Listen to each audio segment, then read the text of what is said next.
Bonjour à la famille des réflexions. Binonyo Sobalandi, Bozoland émission réflexion, émission Moko Kitoko. Tozalaki tozali pe toza toujours wana pona ko soutenir émission oyo. Yango na eko répondre na question itunami frère Lumière, Nzamba Pambola yo, maman Rebecca, bino bozo présenter émission réflexion.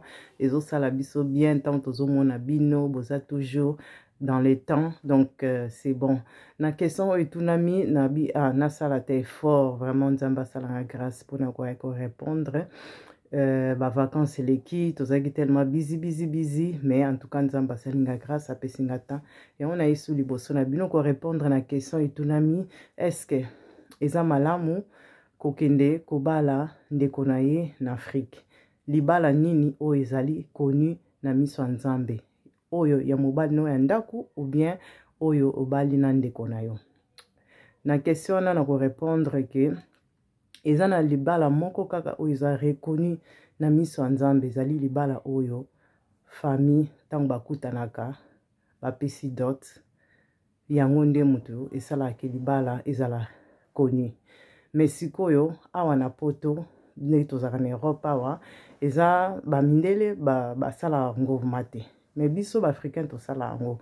Mais bango siko basala yango na tango na bango na génération na bango biso tosala yango pe na ndenge na biso ndenge babokola biso na bakoko na biso ndenge batikela biso ndenge pe komami na Bible sengeli salama coutume oyo salama ke famille ya mobali ya mwasi basangani se présenter bapesi oyo famille ya mwasi basengi yango wana ezala libala. Mais libala eux ça la uni entre mwasi na mobali vraiment eux spirituellement connu na miso Nzambe ezali libala autant mwasi na mobali basangisi nzoto bakomi moko nde yango wana esalaki mwasi na mobali bakomi moko bakomi en mariage, donc noces de la union na bango ezali na moment wana o basangisi nzoto.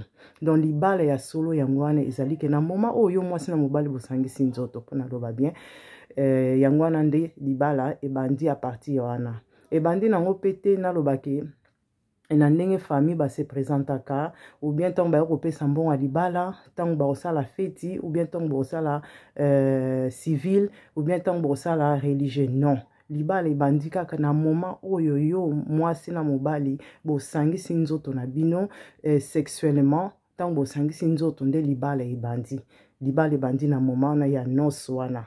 Donc yango wana nde na miso Nzambe eza connu. Siko oyo ezali ke okoko bala ndeko na yo na ndenge ya Afrique balobi na Bible balobi tosa les autorités.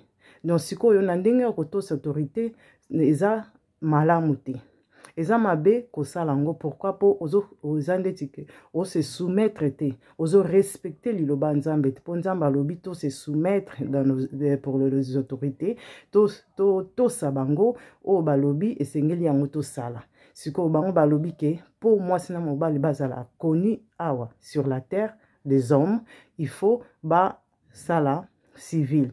Mais ata bosali civil te ndeti nga na koloba na part na ngai toza connu mais tosala civil te toyebani ke mwasi na mobali bavandaka ndako moko mais na papier oyo ke mwasi na mobali ekomama te me bayebi ke wana eza mama wana eza papa bavandaka ndako moko adresse na bango eza connu baza légalement bavandaka ensemble, donc wana eza connu, donc wana pesa nango pas mal.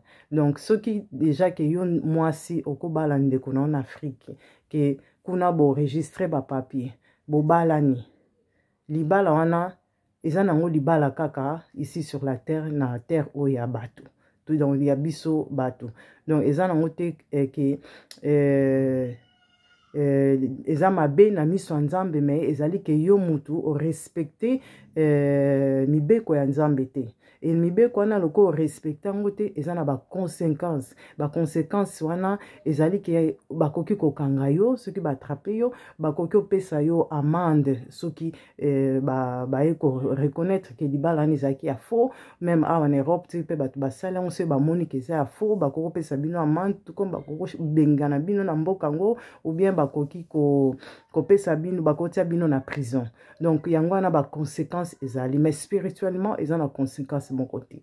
Pourquoi pour libala kaka o eza connu na misu ya nzambe ezali tango mwasi na mobali basangana kanzoto bakomi moko. Yango na Bible ce totangi na verset na pesaka verset moko na Genèse 1 28. Dieu a dit, Dieu le bénit et leur dit, reproduisez-vous, devenez nombreux et remplissez la terre et soumettez-la. Donc, et Dieu le bénit. Donc, ko bénir wana, ça veut dire que donc Nzambe déjà ça bénira qui biso déjà dès le commencement, a bénira déjà Adam et Ève. Siko libala o ezali ke na tango o ekoma ba étape ebele bele wana ezaka na obakisa un de plus ezaka koma ba étape ebele bele eza na ngona obligation mon côté okendo sala libala o ya religieux pe po Nzambe déjà ça bénira ki biso dès le commencement de la terre. Siko pourquoi to luka to sala susu première étape, troisième étape, deuxième étape, première, deuxième, troisième étape, pourquoi tu as tout salango? Ils ont une sensité. Ils ont un caraba. Matabis moko o moki les os salake. To bakisera blo moko oyo. Ils ont une nécessité.